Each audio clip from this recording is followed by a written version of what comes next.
मन अति प्रसन्न है मेरा। गुदगुदी हो रही है सोचकर मन में, मेरा भरत राजकवि होगा। ये कैसी बातें कर रही हो?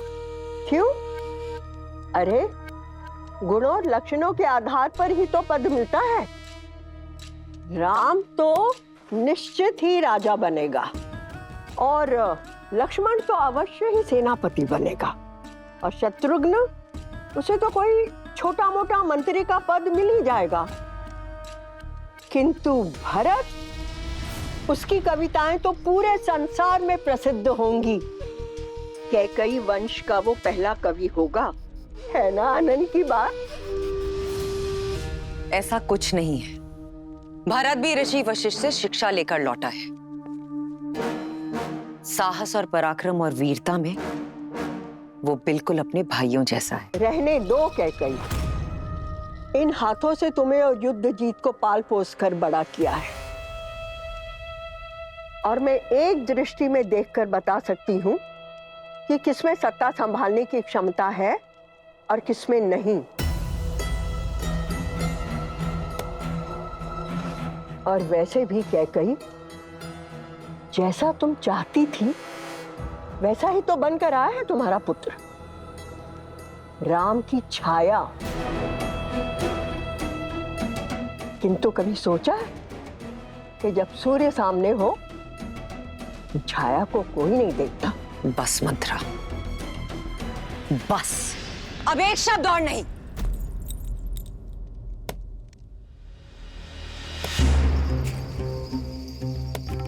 बुरा क्यों लगा कैकई?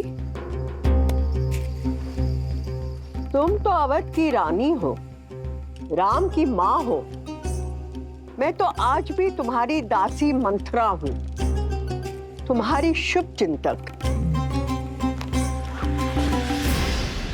मंत्रा, अब एक शब्द और नहीं। निकलो यहां से, और एक काम करना, आज रात तुम बाहर ही सोना। जाओ यहां से। मैं चली जाऊंगी कैकई, मैं तो श्वान हूं, कुकर। मैं वहां आंगन में रहकर भी तुम्हारी रखवाली करूंगी कैकई। और कब तक? मेरे बाप कौन तुम्हें संभालेगा? वो पुत्र जो राम की छाया बन गया है, या वो पति जो राम का दास है? मंत्रा, एक शब्द और नहीं। मंत्रा, निकलो अभी यहां से।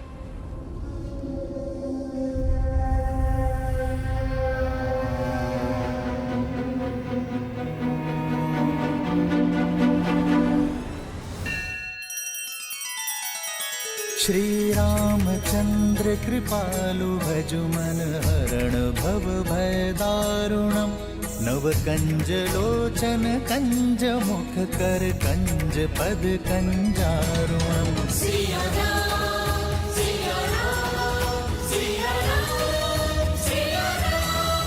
आदर्श और मर्यादा की है ये कथा महापावनम। काट मद श्री से मिला दे श्रीमद् रामायणम, श्रीमद् रामायणम।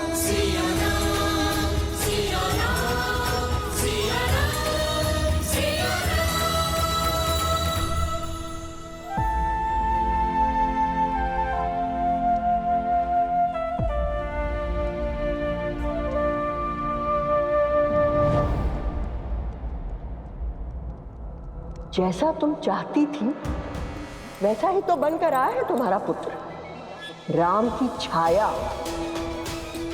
जब सूर्य सामने हो तो छाया को कोई नहीं देखता। मेरे बाप कौन तुम्हें संभालेगा? वो पुत्र जो राम की छाया बन गया है, या वो पति जो राम का दास है?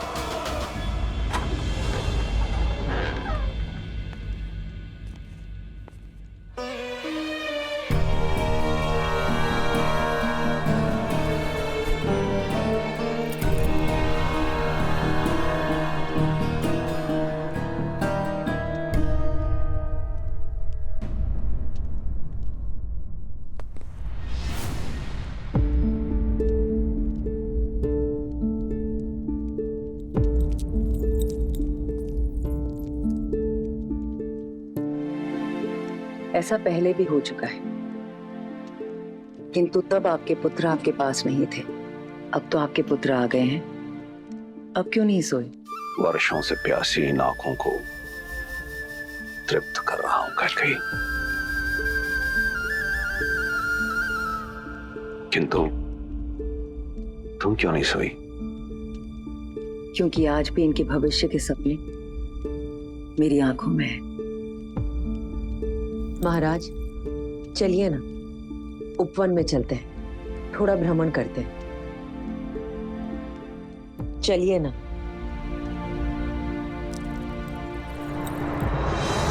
नहीं कैकेयी, मेरे पुत्र अभी अभी लौटे और तुम उन्हें मुझसे दूर भेजने की बात कर रही?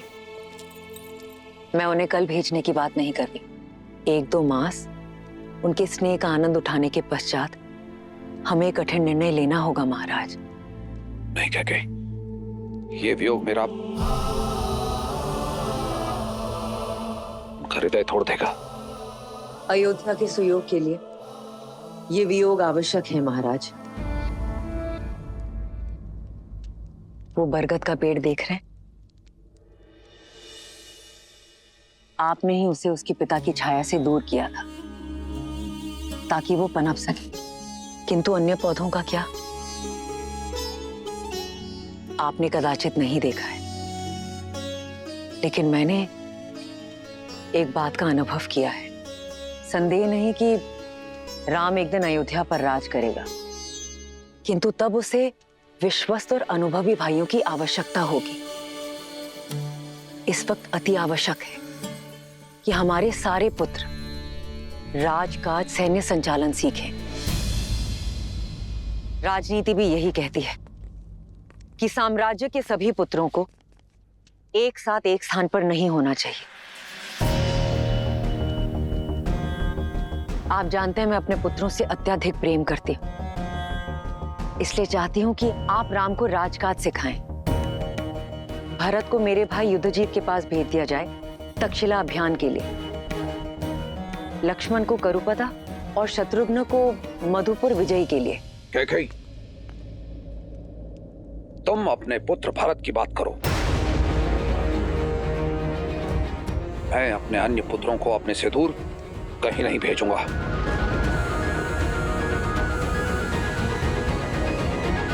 क्या कहा आपने? केवल मेरा पुत्र भरत, अर्थात भरत के अतिरिक्त मैं किसी की माता नहीं? कैकेयी, तुम मेरी बात का अनुचित अर्थ निकाल रही हो। मैं आपके शब्द और अर्थ दोनों समझ गई हूं महाराज।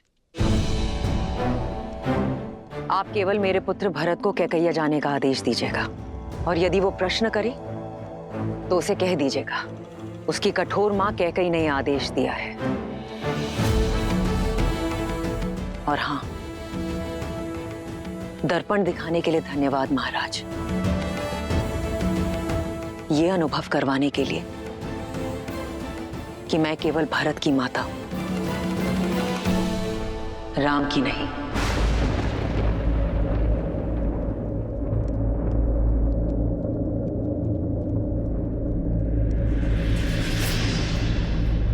कैकेयी,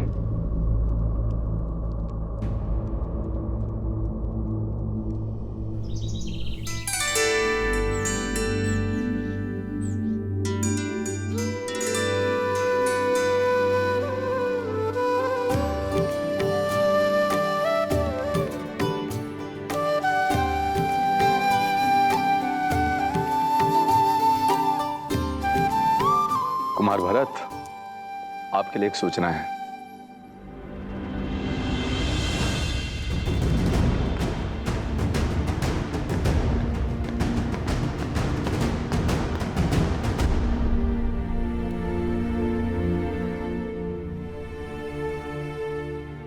तुम भीतर आ सकते हो भरत।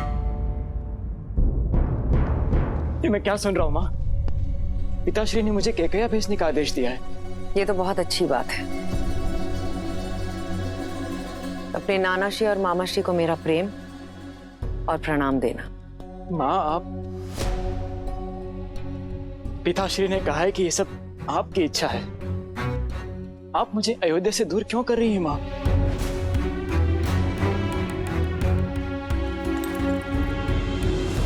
क्योंकि अपने भाई राम की छाया से दूर जाना आवश्यक है तुम्हारे लिए, अपने अस्तित्व को ढूंढने के लिए, स्वयं के लिए और राम के लिए। अपनी निर्दयता राम भैया पर मत थोपिए माँ। आपका द्वेष किससे है? राम भैया से या मुझसे? द्वेष? राम मेरा ज्येष्ठ पुत्र है, गर्व है वो मेरा।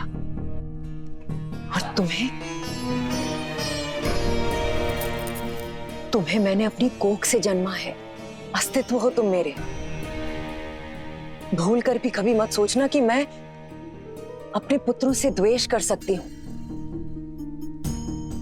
परंतु अपने स्वार्थ के लिए, अपने प्रेम के लिए, उनके भविष्य को कभी दांव पर नहीं लगा सकती।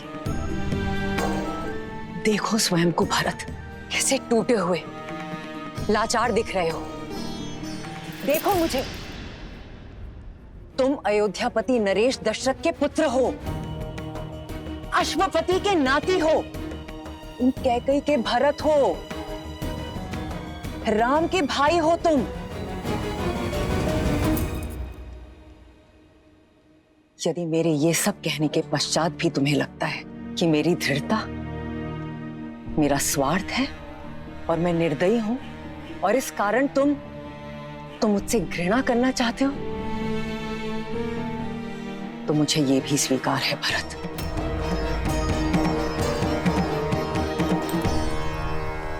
और यदि तुम ये मानते हो कि मैं अपने पुत्र राम से घृणा करती हूं,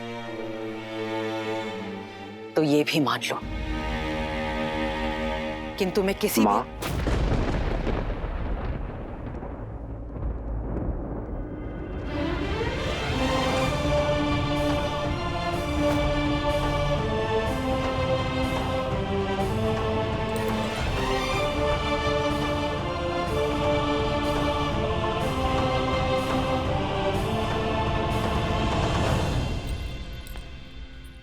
राम, मेरा कहने का वो तात्पर्य नहीं था।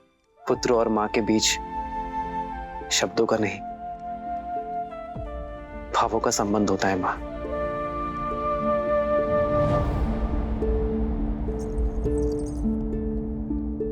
और ये बात मेरा भोला भरत भले ही ना समझे, पर मैं अच्छे से समझता हूं।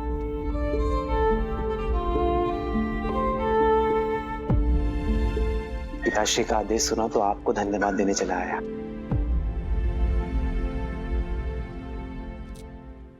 मां ने जो बात कही है वो मैं कब से अनुभव कर रहा हूं भरत, और तुम्हारा आत्मविश्वास बढ़ाने का प्रयास भी किया है मैंने, पर कभी सफल नहीं हो पाया। जानते हो क्यों? क्योंकि मैं भाई हूं। मां ने अपने बालक को मधु के भीतर लपेटकर कड़वी औषधि पिलाने की कला मुझ में नहीं है भरत। मां ठीक कहती है भरत, मुझे केवल एक सबल भाई की आवश्यकता नहीं है, अयोध्या को एक प्रबल सेनापति, एक प्रशासक की आवश्यकता है। स्वयं सोचो भरत, हर कार्य में तुम्हें मेरी सहायता, मेरी पहल की आवश्यकता होती है। यदि कल को कहीं मुझे जाना हुआ, अयोध्या से दूर, राज्य से दूर, तो कैसे संभालोगे तुम अयोध्या को? कैसे संभालोगे राज्य और परिवार को? क्या केवल माताओं का ही धर्म है कि अपनी संतान के उज्जवल भविष्य के लिए वर्तमान में दुख सहे? क्या हमारा कोई कर्तव्य नहीं भरत?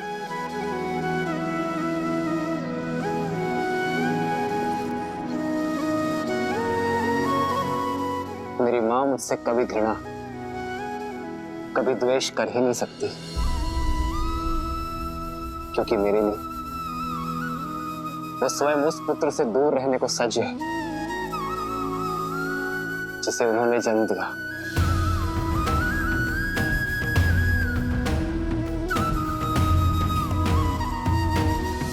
स्मरण रखना भरत, पुत्र को पुत्र हो सकता है, माता को माता नहीं।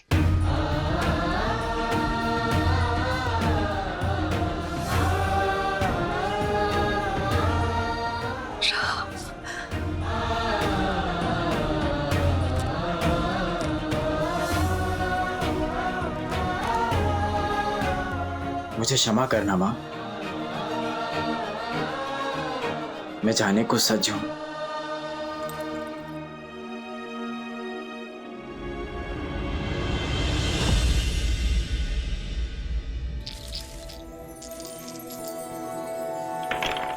लो, मैं तो विजय के और निकट आ गई सुकीर्ति।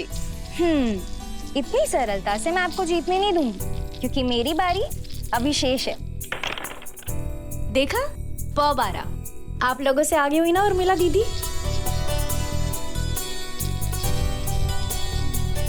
पर सब मुझसे पीछे ही हो।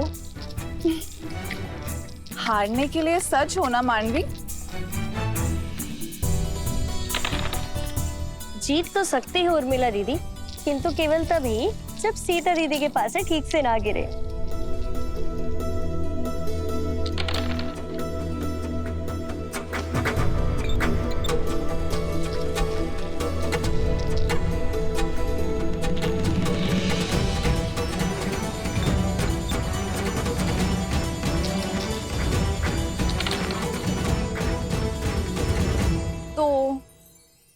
मैं तो हार गई और मैं जीत गई। देखा सीता दीदी, आप फिर से जानबूझ के हार गई ना। आप हमेशा यही करती है, गार की जैसी विदुषी को अपने ज्ञान से हरा देती हैं और अपनी बहनों के सामने हमेशा हार जाती हैं। क्योंकि तुम्हारी जीत मेरी जीत है, और अपनों से हारने में जो सुख मिलता है ना, वो 100 विजयों से भी अधिक है।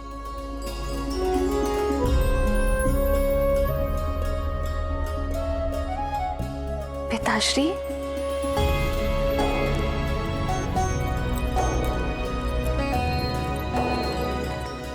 प्रणाम पिताश्री। दीर्घायु भव।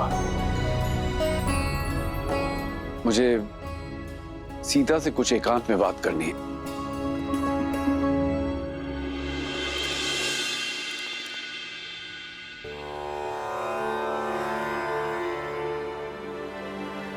सीता, मैं जानती हूँ पिताश्री कि आप मुझसे क्या बात करना चाहते हैं। अपने पिता के मन की बात को सदैव कैसे समझ जाती हो पुत्री?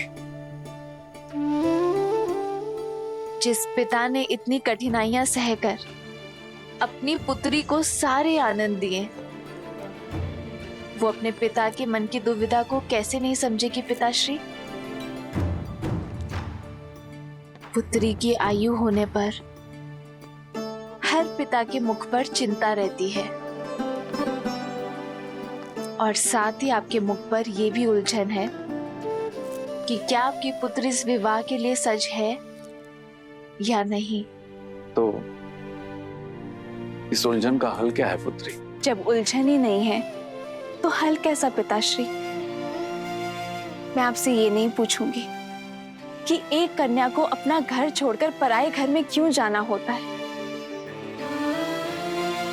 क्योंकि मैं जानती हूँ कि एक स्त्री में ही इतनी शक्ति होती है कि वो अपना संसार छोड़कर एक नया संसार बना सके, अपने संस्कार, अपने आदर्श आने वाली पीढ़ी को दे सके जो उसने अपने पिता से पाए।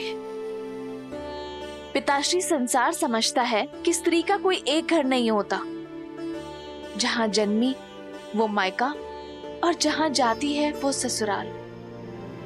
परंतु पिताश्री, मेरा मानना है कि कन्या सौभाग्यशाली होती है, क्योंकि उसके एक नहीं 2-2 घर होते हैं। जहां जन्म लेती है उनसे नाता जुड़ा रहता है, और जहां जाती है उन्हें भी अपना बना लेती है। मैं तुम्हें विश्वास दिलाता हूं पुत्री मैं तुम्हारे लिए सुयोग्य वर ढूंढूंगा, तुम्हारा स्वयंवर रखूंगा। मैं भारत के सबसे पराक्रमी, सबसे समृद्ध राजकुमारों को निमंत्रण भेजूंगा। किंतु पिताश्री, इस स्वयंवर में मैं अपना वर किस आधार पर चुनूंगी? किसके पास कितनी धन संपत्ति है ये देखकर, या किसकी सेनापति शक्तिशाली है इस चुनौती पर? पिताश्री, विवाह सेना संपत्ति से या राज्य से नहीं होता है ना? क्या इस स्वयंवर में मैं उस वर को चुन पाऊंगी जिसके साथ मैं जीवन के हर क्षण में प्रसन्न रहूंगी? तुमने तो एक उलझन से निकालकर दूसरी उलझन में डाल दिया पुत्री।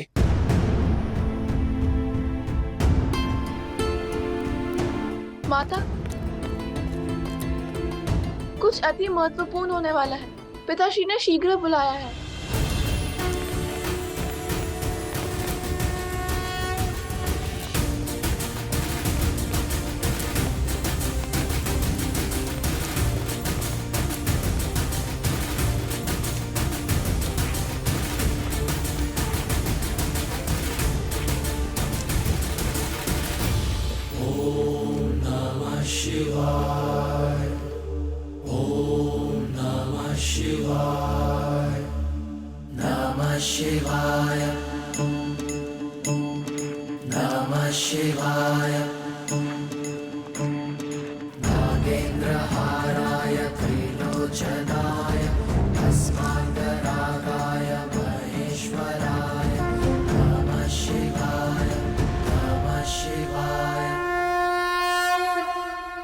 हे महादेव,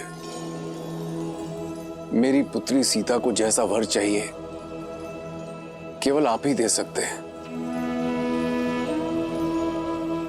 अब मुझे समझ में आया,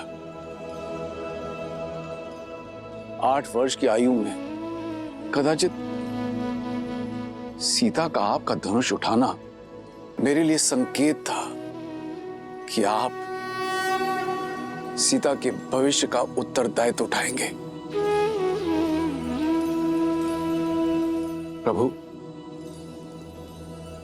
मैं सीता के स्वयंवर की घोषणा करना चाहता हूं।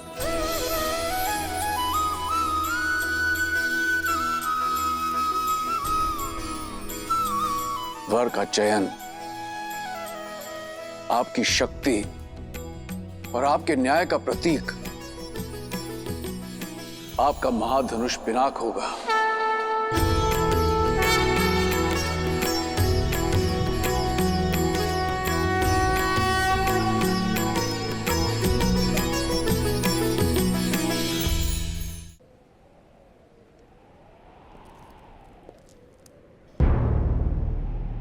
मैं अपनी पुत्री सीता के स्वयंवर की घोषणा करता हूं।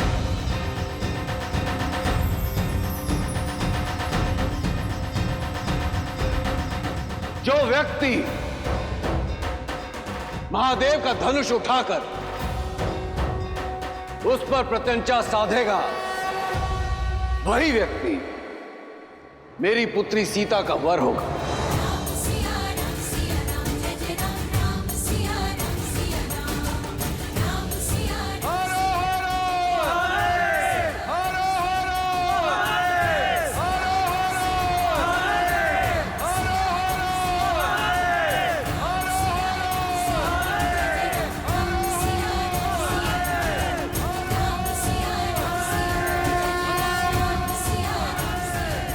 जनक ने सीता के लिए वर ढूंढने का उत्तरदायित्व आप पर छोड़ दिया है प्रभु। सत्य तो यह है देवी कि मिथिला में अपने इस उत्तरदायित्व को निभाने का प्रबंध मैंने कई वर्ष पहले ही कर दिया था। कैसे, बताइए ना, कैसे ढूंढेंगे जनक राम को? जो सच्चे मन से राम को खोजना चाहें, राम तो उन्हें मिल ही जाते हैं। और वैसे भी संसार में ऐसा कौन है जो राम को खोजना नहीं चाहता?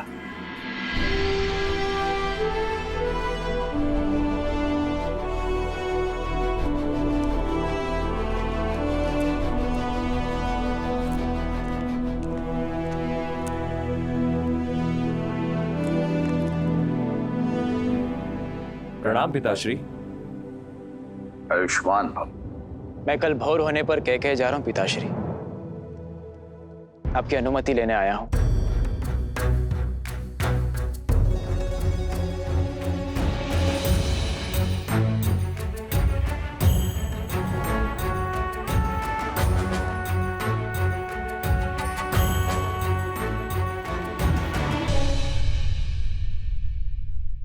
और शत्रुघ्न, तुम कहां जाने के लिए सज्ज हो? पिताश्री, भरत भैया को मेरी आवश्यकता होगी और फिर मेरा भी मन है कि मैं मामा के देश का भ्रमण कराऊं। शत्रुघ्न का निर्णय अच्छा है पिताश्री। 1 से 2 सदा श्रेष्ठ होते हैं। यदि आपका मन हो तो मैं जाऊं पिताश्री।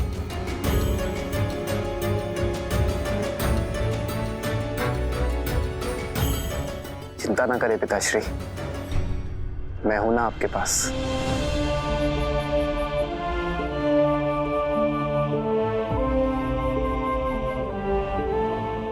अनुमति है।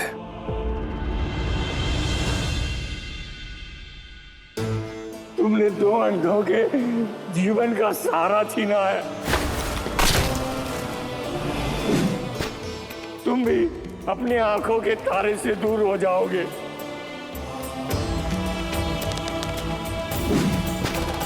अपने धर्म रक्षक पुत्र के वियोग में तरस तरस कर मरोगे तुम।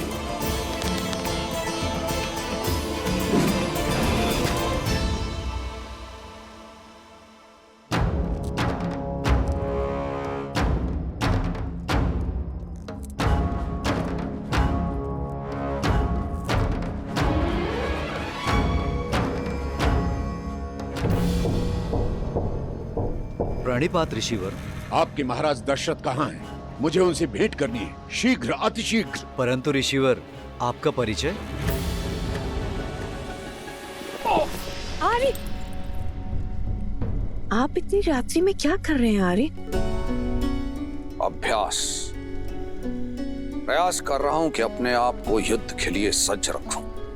जानती हूँ आपका तेज और शौर्य ढल नहीं सकता आर्य, परंतु आयु ढलती है। अब राम का समय है। युद्ध अयोध्या को पुकारेगा तो उत्तर देने की बारी राम की है। वही तो कारण है मैं राम से दूर नहीं रह सकता। भय कि कहीं भरत और शत्रुघ्न की भांति राम पुनः उससे दूर ना हो जाए। महाराज की जय हो। महाराज, इस समय कष्ट देने के लिए क्षमा चाहता हूं, पर ऋषि विश्वामित्र पधारे हैं।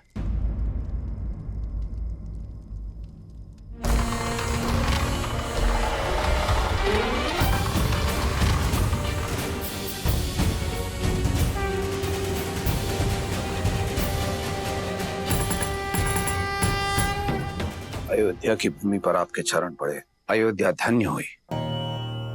अपने चरण कमलों से इस भूमि को पावन करें ऋषिवर, पधारिए।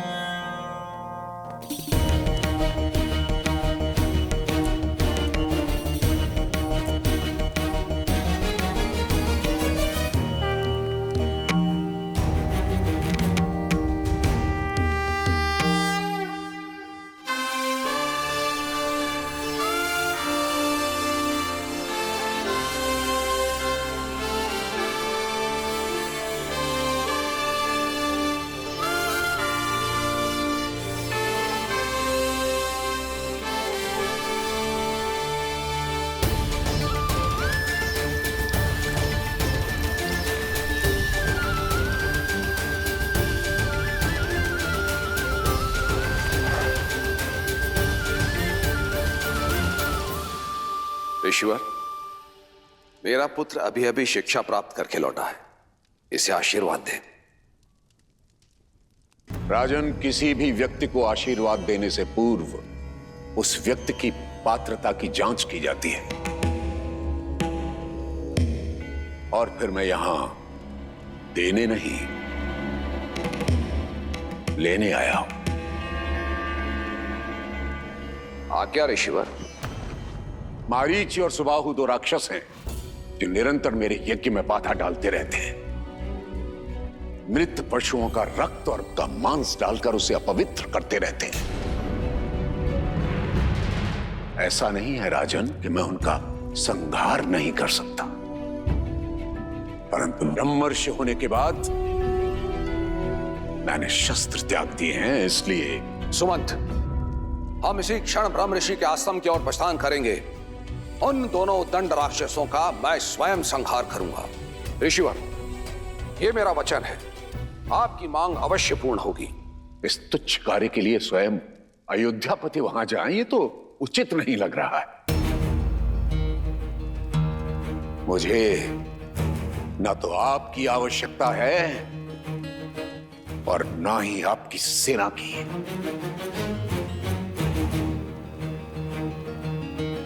तो ऋषिवर, मैं और क्या दे सकता हूं?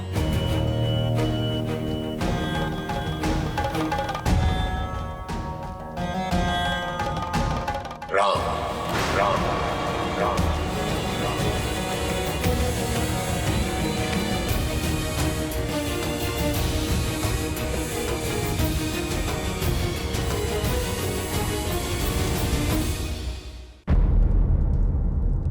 राजन, आप अपने पुत्र के लिए आशीर्वाद चाहते थे और मैं सहाय था। आप राम मुझे दे दीजिए, दोनों की इच्छाओं की पूर्ति हो जाएगी। किंतु ऋषिवर, मेरा राम, वो तो बालक है अभी। तो यूं समझिए कि उस बालक के बड़े होने का समय आ गया। किंतु मेरे राम को तो युद्ध का अनुभव ही नहीं है ऋषिवर। राजन, अनुभव युद्ध करने से होता है, और फिर जो शिक्षा आदरणीय ब्रह्मर्षि वशिष्ठ ने उसे दी है, उसकी परीक्षा भी हो जाएगी।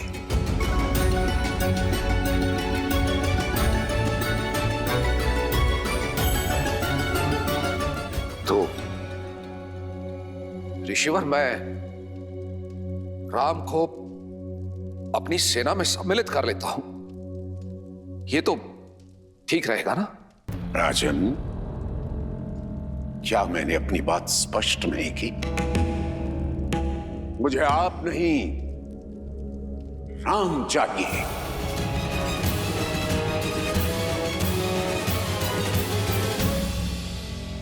ऐसा अनर्थ न करे ऋषिवर। राम तो अभी अभी लौटा है, इसका वियोग मेरे प्राण हर लेगा ऋषिवर, मेरे प्राण हर लेगा। रघुकुल रीति सदा चले आई, प्राण जाएं पर वचन न जाए। परंतु ऐसा प्रतीत होता है कि आप इन शब्दों को विस्मृत कर गए हैं राजन। प्राणों की इतनी ही चिंता है तो रघुकुल की वचनबद्धता का ढिंढोरा क्यों पीटते हैं अयोध्यापति? विश्वास नहीं होता कि आप महान राजा हरिश्चंद्र के वंशज हैं, जिसने अपना सब कुछ त्याग दिया था अपने शब्दों का मान रखने के लिए। पहली बार अयोध्या ने निराश किया।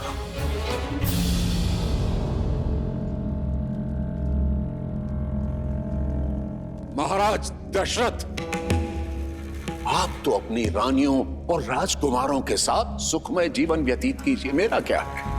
मैं तो सहायता के लिए किसी दूसरे द्वार को खटखटा लूंगा, परंतु आज के बाद कभी मत कहिएगा प्राण जाए पर वचन न जाए। ऋषिवर, ठहरिए ब्रह्मर्षि।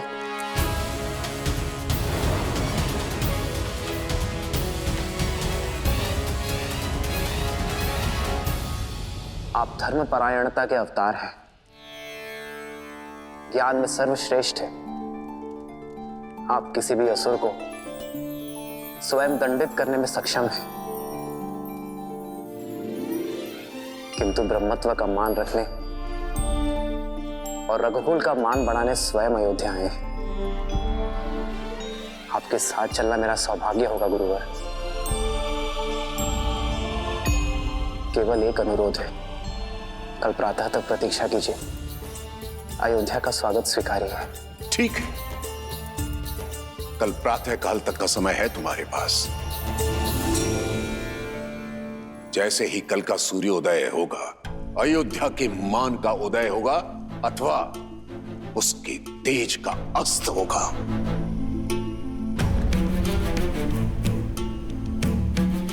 आचार्य।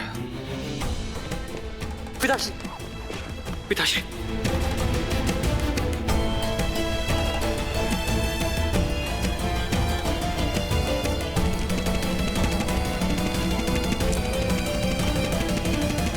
प्रणाम गुरुदेव।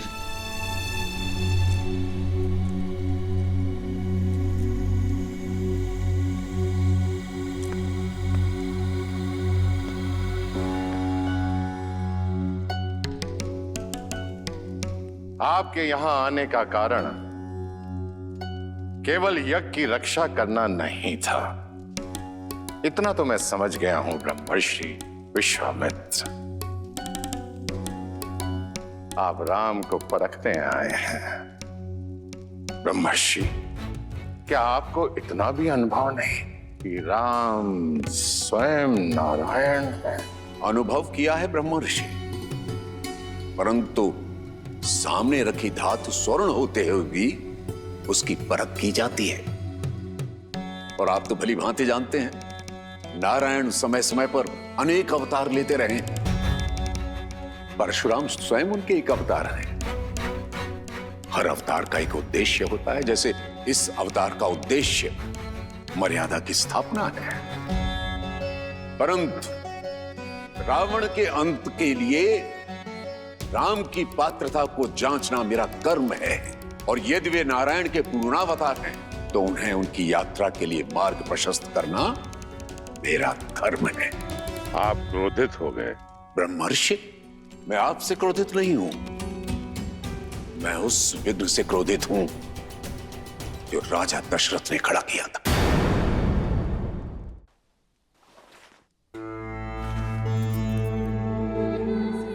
सेवकों, राजवैद्य को सूचित करो कि तुरंत आए।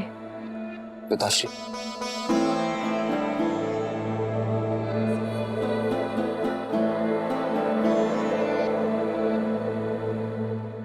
आपका स्वास्थ्य सदा ठीक रहता है पिताश्री। ये अचानक क्या हुआ आपको? थक गया हूं, विश्राम की आवश्यकता है।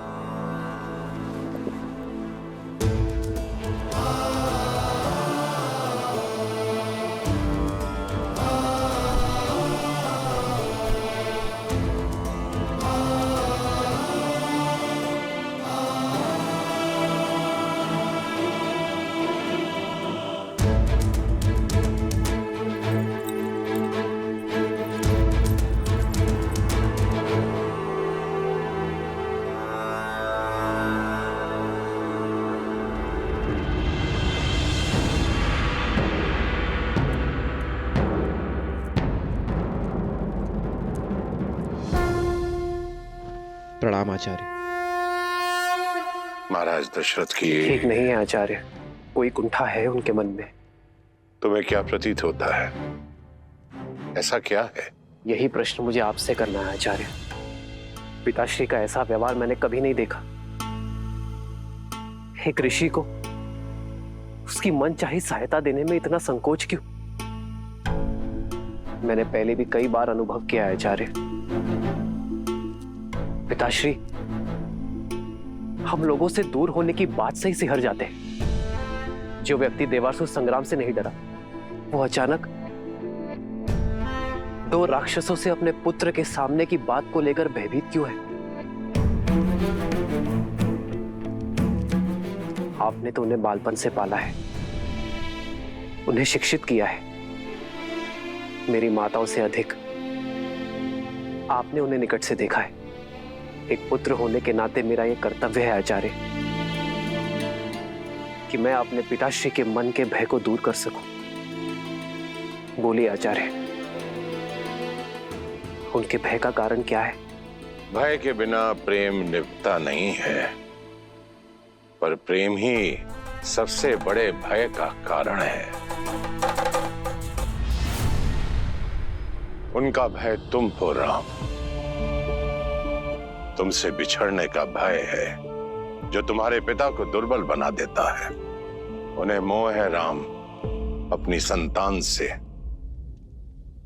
विशेषकर तुमसे राम। आप तो आचार्य हैं, उनके पिता समान, उनके गुरु भी आप ही हैं।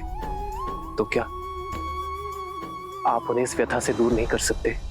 कई बार रोग का कारण ही उसकी औषधि होता है राम। दशरथ का रोग भी तुम हो और निदान भी भय की काट विश्वास होता है राम।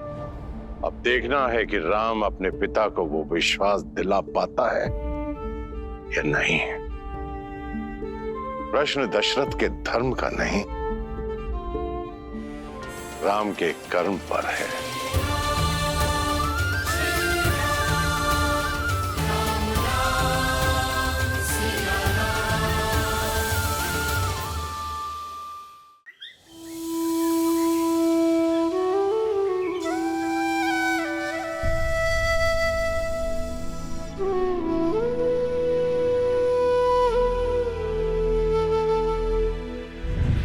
तुम भी अपनी आंखों के तारे से दूर हो जाओगे। अपने धर्म रक्षक पुत्र के वियोग में तरस तरस कर मरोगे तुम। मुझे आप नहीं, राम चाहिए, राम चाहिए।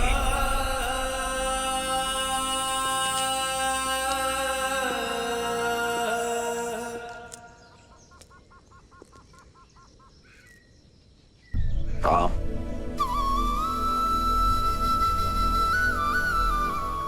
मैं आपसे नहीं पूछूंगा पिताश्री कि आपको क्या हुआ है,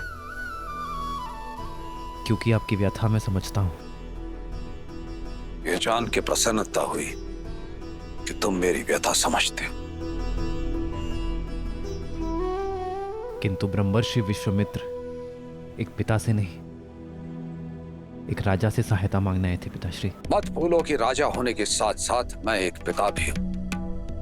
क्या राजा होने का यह अर्थ है कि मनुष्य अपने पिता होने की भावना को मिटा दे? क्या एक मनुष्य होना मेरा अपराध है? क्या मेरा पिता होना अपराध है? यदि तुम मेरे स्थान पर होते तो राजा बनते या पिता? मैं एक पिता का धर्म निभाता पिताश्री। अपने पुत्र को परीक्षा की आग में भेजता ताकि वो और सुदृढ़ होकर निकले। किंतु राम, तुम जिनसे युद्ध करने जा रहे हो वो राक्षस हैं। और जिनके लिए युद्ध कर रहे हैं वो ब्रह्मर्षि विश्वामित्र है पिताश्री। मैंने उनकी कथाएं सुनी है पिताश्री, जो एक राजा होकर एक ब्रह्मर्षि बन सकने जैसा तप कर सके, जो किसी को स्वशरीर स्वर्ग भेजने का सामर्थ्य रखते हैं। उनके साथ सुरक्षा का कैसा भय पिताश्री? जिनके पास असंख्य दिव्यास्त्र हैं, वो पूरा संसार छोड़कर यदि यहाँ आपके पुत्र को लेने आए हैं तो अवश्य ही कोई कारण होगा पिताश्री। यूं समझिए पिताश्री कि ब्रह्मर्षि विश्वामित्र को आपके पुत्र की नहीं, आपके पुत्र को ब्रह्मर्षि विश्वामित्र की आवश्यकता है। किंतु राम, तुमने भरत के जाने के उपरांत कहा था तुम मेरे साथ रहोगे। आपके साथ ही हूं मैं पिताश्री, क्योंकि मेरी दृष्टि में महाराज दशरथ धर्म और वचन का दूसरा नाम है और मैं उस नाम के साथ हूं।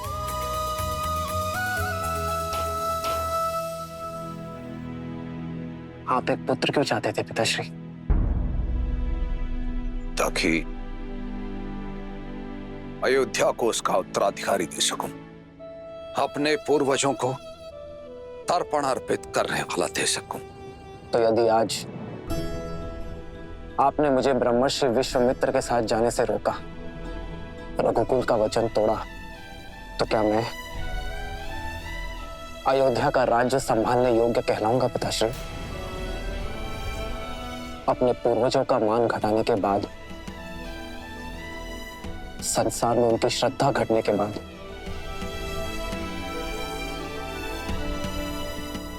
क्या मैं उनका श्राद्ध कर पाऊंगा पिताश्री? मैं आपका पुत्र हूं पिताश्री, मेरा धर्म है आपका आदेश मानना, पर आप रघुवंश के राजा हैं।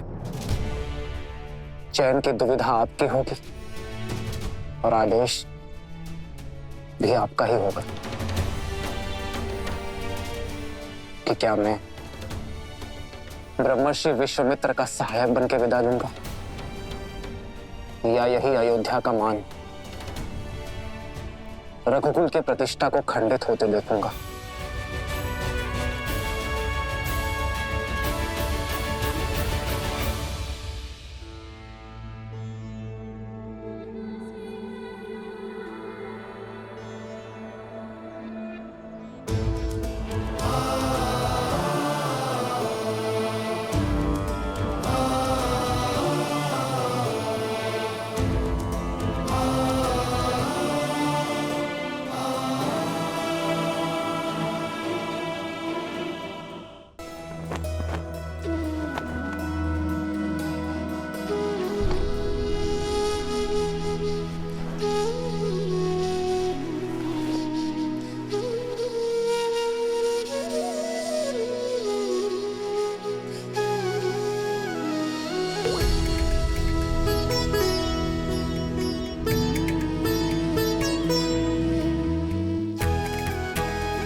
लक्ष्मण कहाँ है माँ?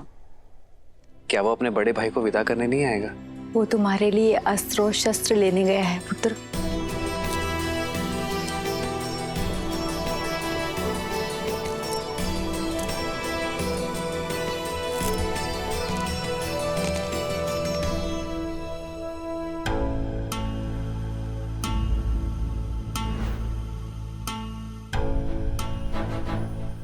ये क्या है लक्ष्मण? ये दो धनुष? अब दो योद्धा एक धनुष से कैसे लड़ेंगे भैया? दो? केवल मैं जा रहा हूं लक्ष्मण। क्यों भैया? आप पिताश्री के वचन का मान रखें और मैं अपनी माता सुमित्रा के उस वचन को भंग कर दूं कि मैं सदा आपकी परछाई बनकर रहूंगा।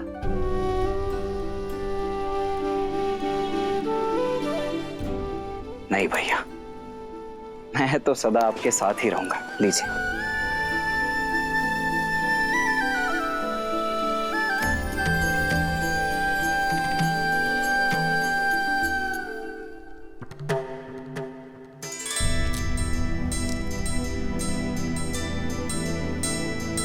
क्षमा करें गुरुदेव, मुझे ज्ञात है कि आपने पिताश्री से केवल भैया राम को ही मांगा है, किंतु मैं सबको बता दूं कि मेरे भैया राम और मैं, उनका अनुज लक्ष्मण एक दूसरे से भिन्न नहीं है।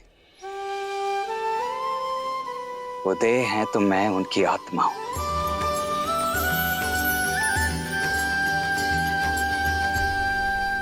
उद्दंडता के लिए क्षमा चाहता हूं, किंतु आत्मा के बिना देह आपके किसी काम की नहीं।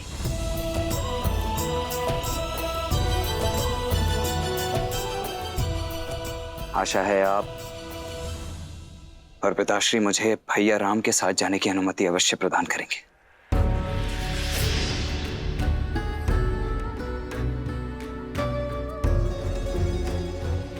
देखकर ही प्रतीत होता है कि लक्ष्मण अपने बड़े भैया का कवच है।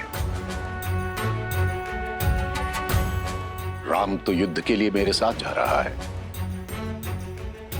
परंतु उसका कवच उसके साथ जाएगा अथवा नहीं, ये निर्णय और ये चयन दोनों ही मात्र आपके होंगे।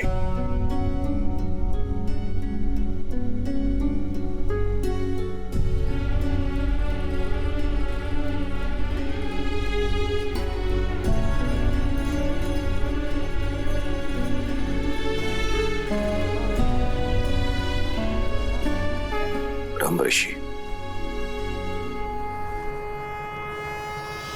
मैं अपने दोनों पुत्र नहीं, अपने प्राण आपको सौंप रहा हूं।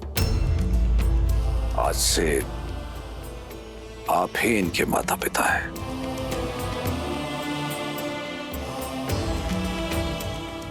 महाराज, आप अपने नेत्र मुझे दे रहे हैं।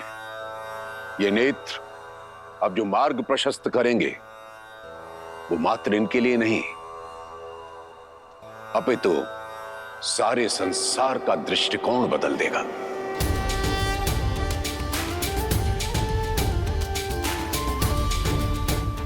आप निश्चिंत रहें, आपके दोनों बेटे मेरे साथ सुरक्षित रहेंगे।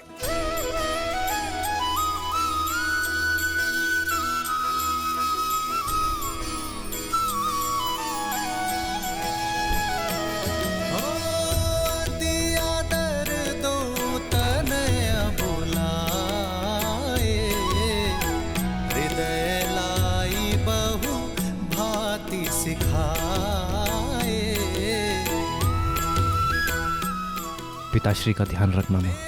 प्राणनाथ सुत दो, तुम मुनि पिता आन नहीं को।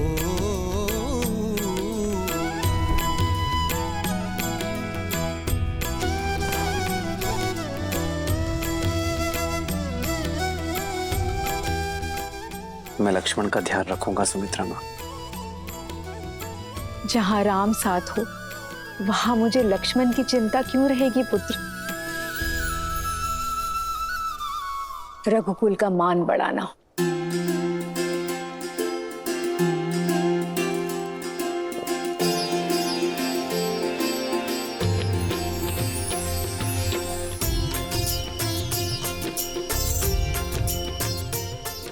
जय बाबा।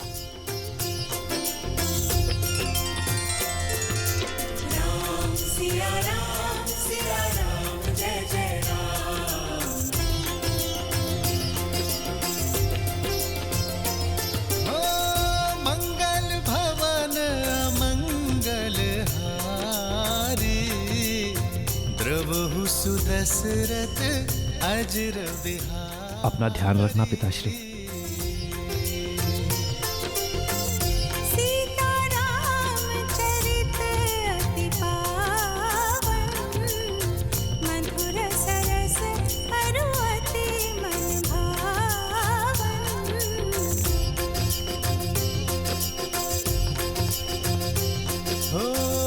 होई सोई जो राम रचि राखा, को करी तरक बढ़ावे साखा।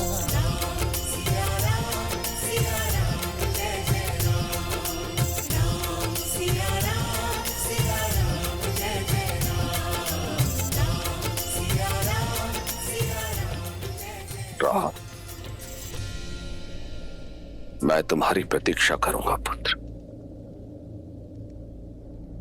लौट के आना। हो रघुकुल रीत सदा चली आई, प्राण जाए पर वचन न जाई।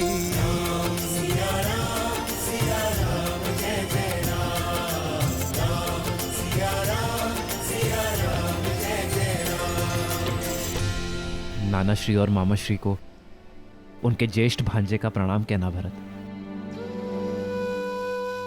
आपसे दूर होने पर मेरा मन टूट रहा है भैया। भरत,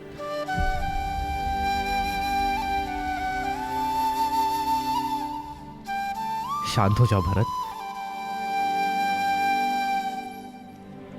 भरत, मेरा मन गर्वित है भरत। मेरा छोटा भाई पहली बार कोई उत्तरदायित्व मेरे बिना उठाने जा रहा है। शत्रुघ्न, जी भैया। अपना और भरत का ध्यान रखना। प्रस्थान करो भरत। लक्ष्मण,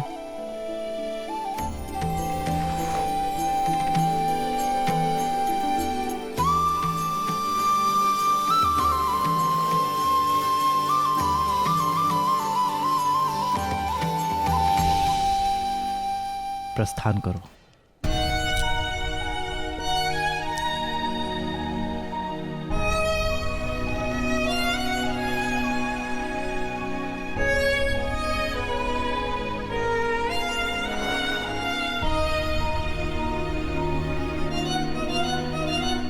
भैया, ऋषि विश्वामित्र के साथ जाने के लिए परिवार से विदा लेते समय तो आपने तनिक भर का भी विचार नहीं किया, किंतु भरत भैया और शत्रुघ्न से विदा लेते समय आपकी दृष्टि उनसे हट ही नहीं रही। कर्तव्य के पथ पर विदाई भी सुख देती है लक्ष्मण। अपने छोटे भाई को बड़ा होते देखने का आनंद तुम्हें भी लेना चाहिए। प्रसन्न हो जाओ, आज पहली बार तुम मेरे साथ चल रहे हो बिना भरत के।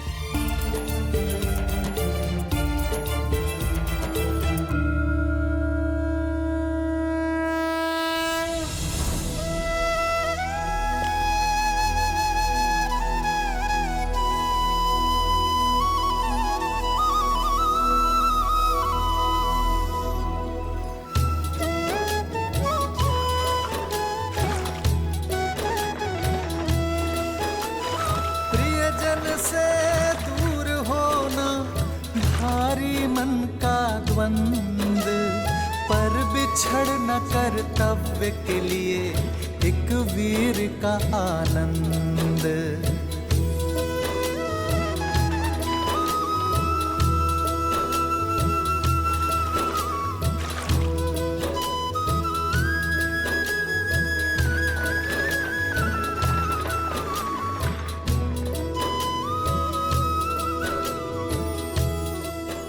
जीवन अचानक ऐसे मोड़ पर क्यों ले आता? वर्षों के उपरांत संतान की प्राप्ति हुई, किंतु उसके बाद 8 लंबे वर्षों तक मेरे पुत्र शिक्षा प्राप्ति हेतु मुझसे दूर चले, लौट के आए, कुछ ही क्षण उनके साथ बिताए और फिर से पुत्र वियोग एक बार फिर मेरे साथ में उठ खड़ा हुआ है। भय लग रहा है अक्षर, कहीं श्रवण कुमार के पिता का श्राप अपने लक्ष्य की ओर तो नहीं बढ़ रहा। समस्या ये नहीं कि तुम्हारी मृत्यु श्राप से होगी, समस्या ये है कि तुम हर क्षण श्राप में जी रहे हो। क्यों भूल जाते हो कि मृत्यु तुम्हारे हाथों में नहीं है, तुम्हारे हाथों में है जीवन। तो जितना समय है अपने पुत्रों के साथ बिताओ और जियो, ताकि अपने पुत्रों के साथ समय ना बिताने का खेद ना रह जाए। जीवन कब समाप्त होगा इस डर से जीना छोड़ नहीं देते हैं पुत्र।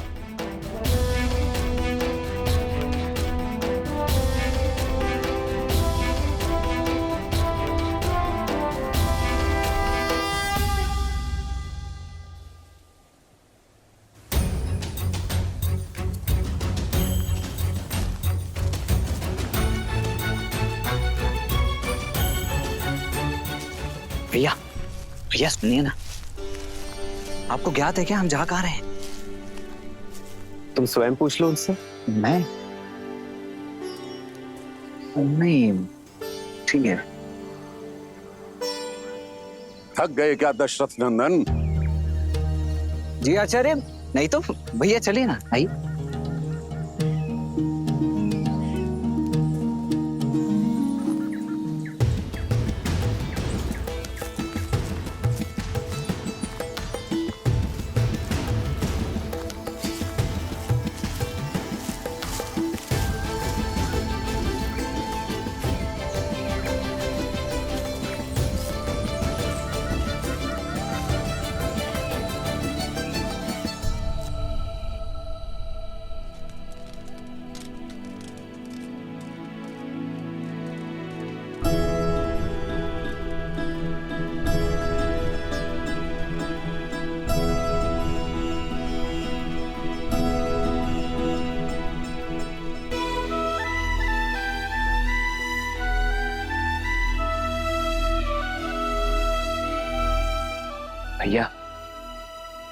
पूरे दिन भर तो हम चलते रहते हैं और रात्रि को पहरा देने के लिए जागते रहते हैं।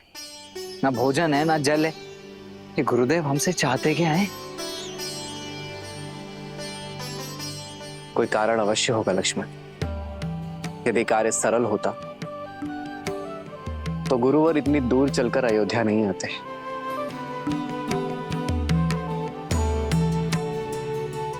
कठिन कार्य का मार्ग कठिन ही होता है। धीरज रखो। जी भाई।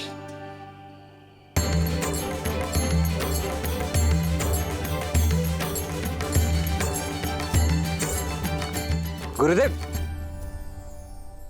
जलाशय।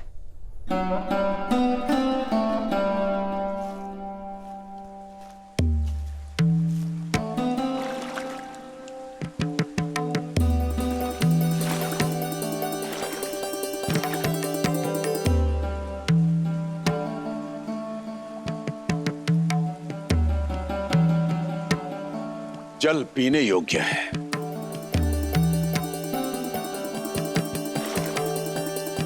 पी नहीं सकते।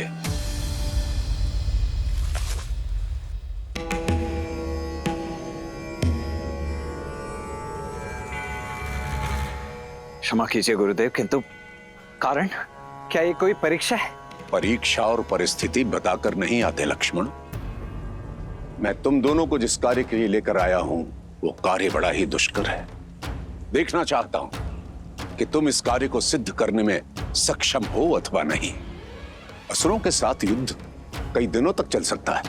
यदि भूखे प्यासे रहकर उनसे लड़ने में सक्षम नहीं हो तो जल पियो और लौट जाओ।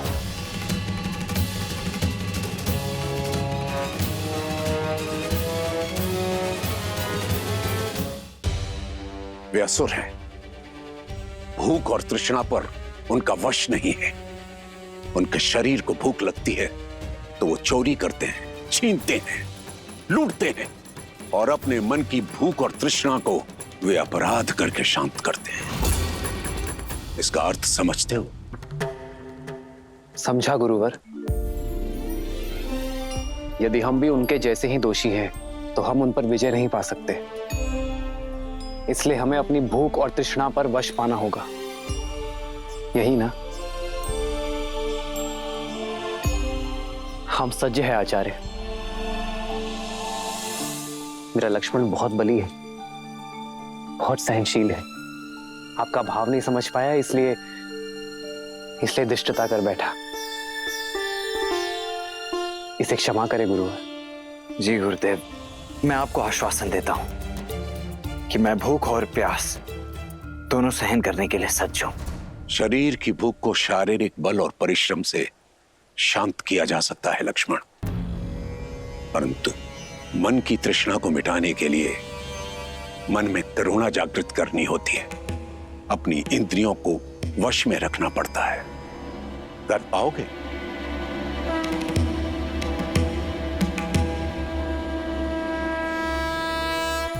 तो फिर चलते हैं। गंतव्य तक पहुंचने में और 4 दिन लगेंगे।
विश्वामित्र के साथ श्री राम और लक्ष्मण अपनी यात्रा पर आगे बढ़ रहे थे और मिथिला में समय सीता के स्वयंवर की ओर बढ़ रहा था। विश्वास नहीं होता, सीता दीदी के स्वयंवर के निमंत्रण पत्र जा रहे हैं। सोचा भी नहीं था ना, बचपन का साथ अचानक यूं ही। सीता दीदी हमारे बिना रह लेंगी? माँ भी तो अपना मायका छोड़कर यहाँ रहती है ना, क्या वो प्रसन्न नहीं?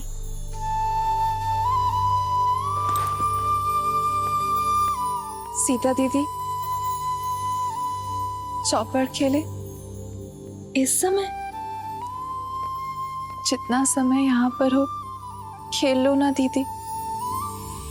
जब ससुराल चले जाओगी तो हम तीन कैसे खेलेंगे?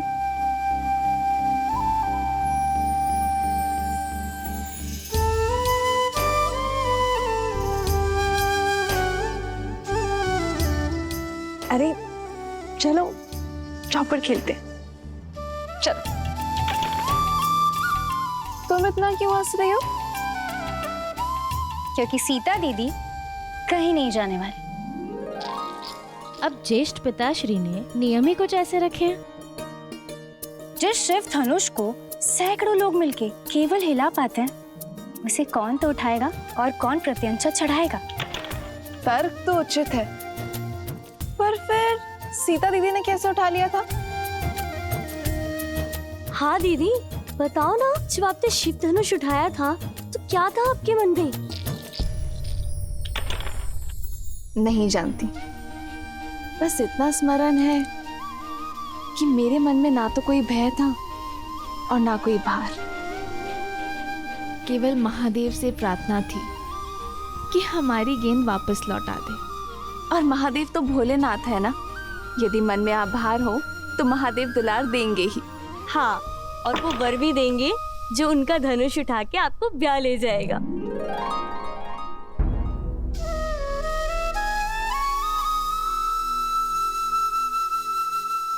वैसे संपूर्ण भारत से राजकुमार आने वाले हैं, तो तुम तीनों भी सोच लो कि तुम्हें कैसा वर चाहिए।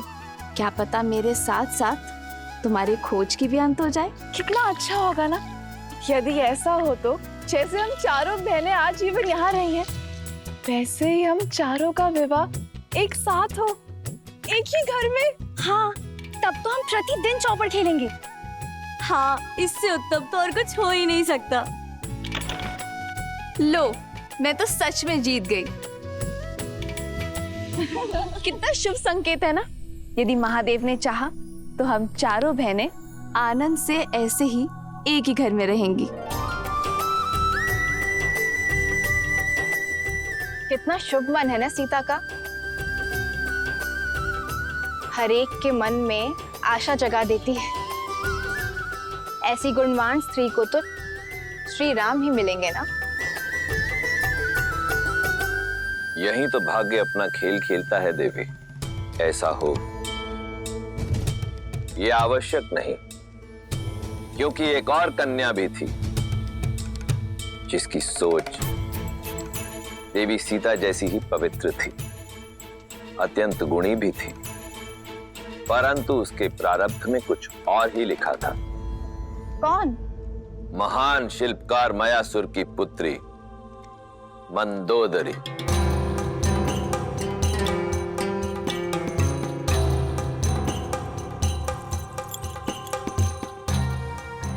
मयासुर ने अनेकों दिव्यास्त्रों का निर्माण किया था और फिर उन्होंने एक अत्यंत शक्तिशाली भाला बनाया।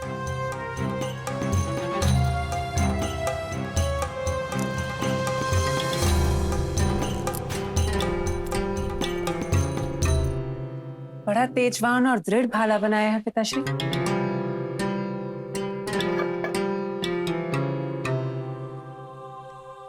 किसी विशेष के लिए बनाया है? हाँ पुत्री, ये संसार का सबसे शक्तिशाली भाला है, जिसका प्रहार इंद्र के वज्र को भी काट सकता है।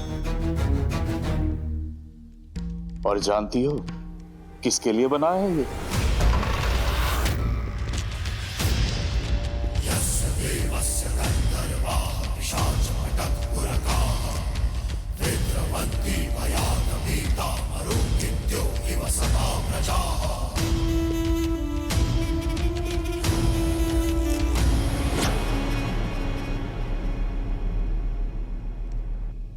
तुम? मैं लंकेश दशानन रावण। मायासुर,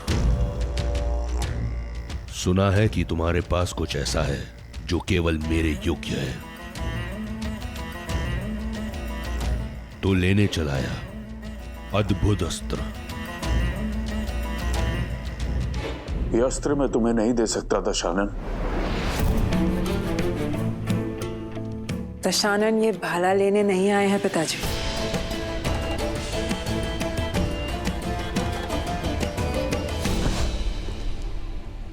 अद्भुत, जैसा सुना वैसा पाया। आंखों में तेज, वाणी में दृढ़ता, रूप में ज्वाला और बुद्धि में पैनापन।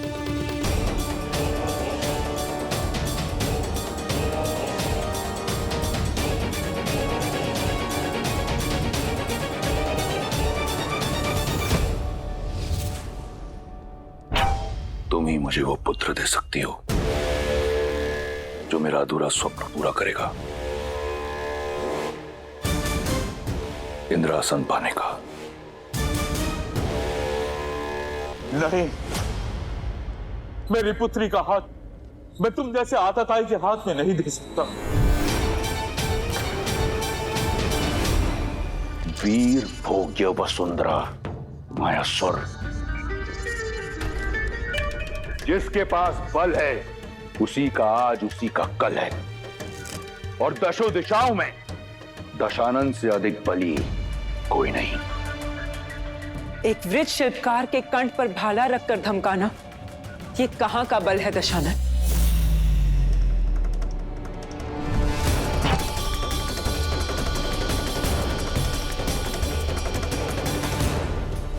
भय नहीं लगता तुम्हें रावण के समक्ष ये सुर साधते हुए?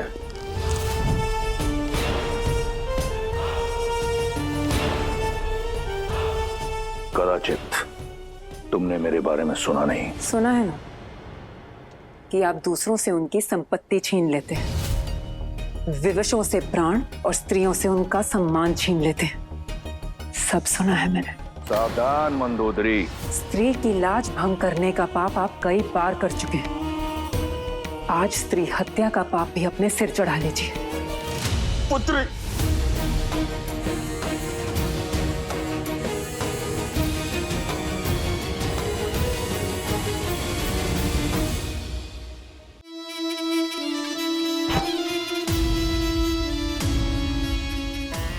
प्राण नहीं लूंगा तुम्हारे।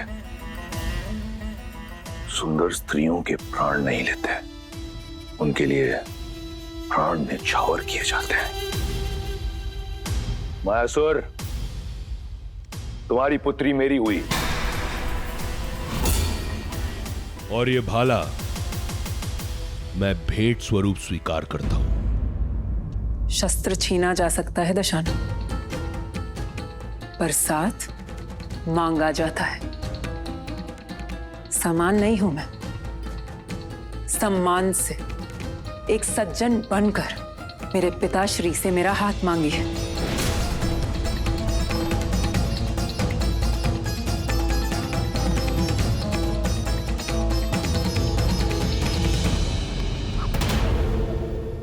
असुर महाशिल्पी मायासुर, मैं स्वर्ण लंका का स्वामी दशानन ये स्वीकार करता हूं कि मेरी लंका के स्वर्ण में इतनी चमक नहीं जितना आपकी पुत्री के तेज में है। आपकी पुत्री रक्ष महारानी बनने के योग्य है। मैं आपसे आपकी पुत्री मंदोदरी का हाथ मांगता हूं। क्या आपको और आपकी निर्भीक पुत्री को यह संबंध स्वीकार है? मैं अपना उत्तर अपने पिताश्री को बताऊंगी, एकांत में।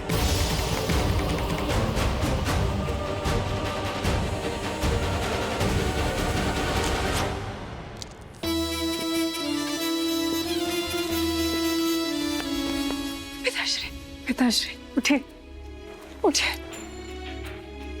पिताश्री। पुत्री, तुम ऐसा नहीं कर दशानन सकती। है वो पिताश्री, वो चाहे तो सब कुछ नष्ट कर कर हमें बलपूर्वक यहाँ से ले जा सकते हैं। इससे अच्छा होगा कि हम सम्मान के साथ जाएं। अपने पिता की रक्षा के लिए तुम अपने जीवन का मार्ग एक पापी के साथ चुनोगी? कैसी आपदा है? नहीं पिताश्री, ये आपदा नहीं, अवसर है। किसी को कीचड़ से निकालने के लिए उसका हाथ थामना पड़ता है। असुरों का सुर साधने के लिए ये त्याग मुझे करना होगा। रावण को मार्ग पर लाना असंभव है। जानती हूं, मैं वर्तमान तो बदल नहीं सकती पिताश्री, पर भविष्य तो संवार सकती हूँ। दशानन की संतान को, असुरों की आने वाली पीढ़ी को मार्ग तो दिखा सकती हूँ। असुरों की आने वाली पीढ़ी धर्म पर चले, इतना प्रयास कर सकती हूँ पिताश्री। मुझे आज्ञा दीजिए पिताश्री।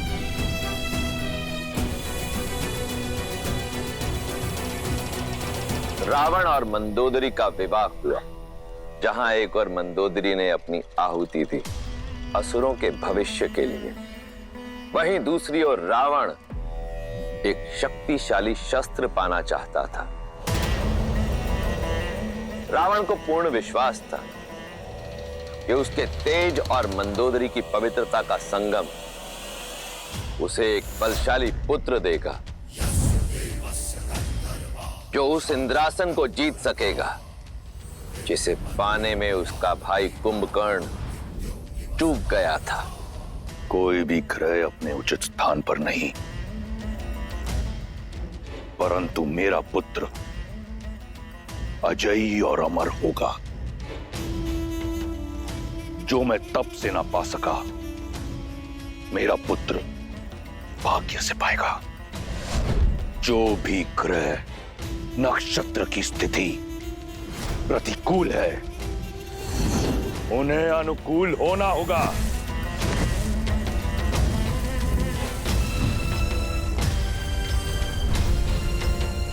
यही है लंकेश का आदेश।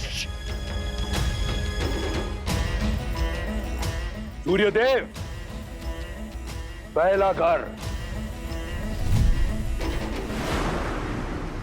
चंद्रदेव दूसरा घर,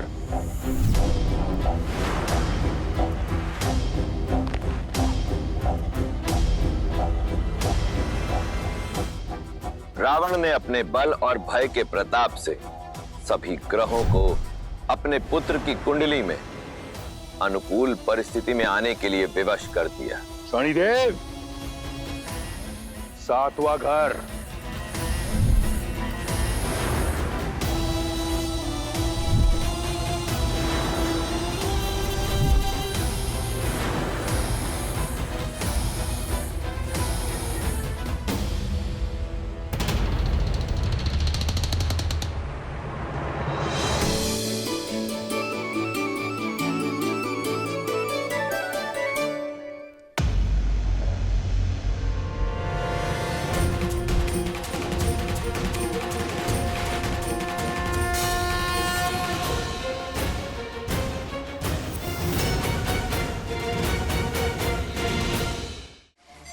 शनि, मेरी आज्ञा का उल्लंघन करके 8वें घर में चले गए तुम।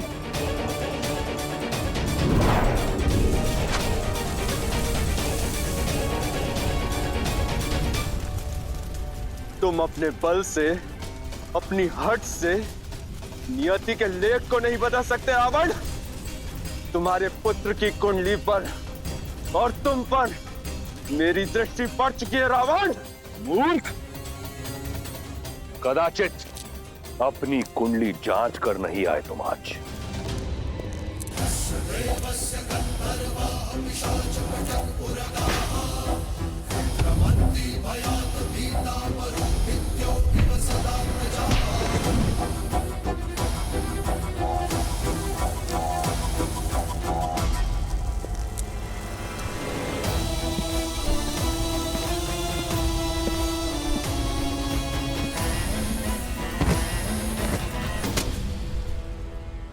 आज से तुम यही मेरे चरणों में रहोगे, जहां सदैव तुम्हारी दृष्टि नीची रहेगी,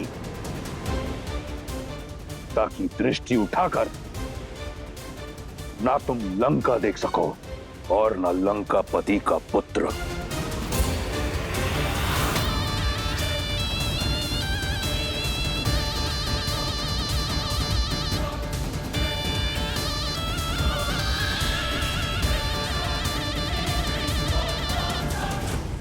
अर्थात रावण ने सदा के लिए शनि को बंदी बना लिया। भ्रम था उसका, क्योंकि इस बार रावण का सामना कर्म फलदाता शनि के साथ होने वाला था, और शनिदेव की दृष्टि कभी चूकती नहीं। रावण वर्षों से उन्मत्त कि शनि की दृष्टि लंका पर नहीं पड़ी, परंतु वो ये भूल गया कि स्वयं रावण पर तो उनकी दृष्टि पड़ ही चुकी थी, और अब श्री राम के रूप में स्वयं काल रावण तक आने की यात्रा का प्रथम चरण आरंभ करने वाला था।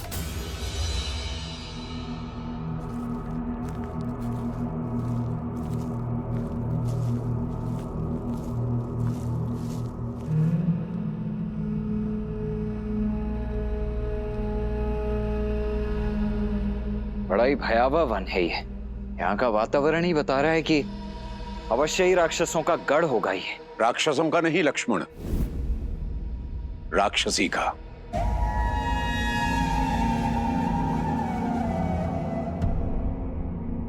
मैं तुम्हें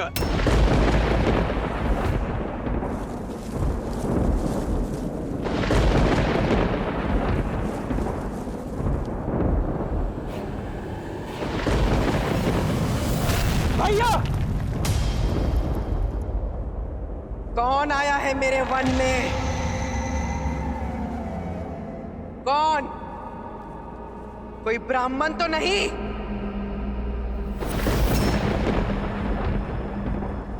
ब्राह्मण? मैंने चेतावनी दी थी कि मेरे वन में ऋषियों का आना मना है।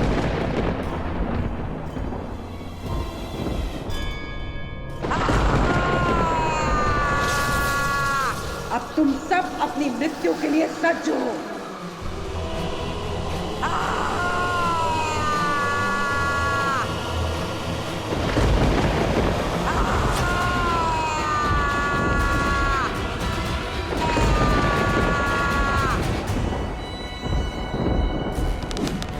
भैया, प्रहार की आज्ञा दीजिए।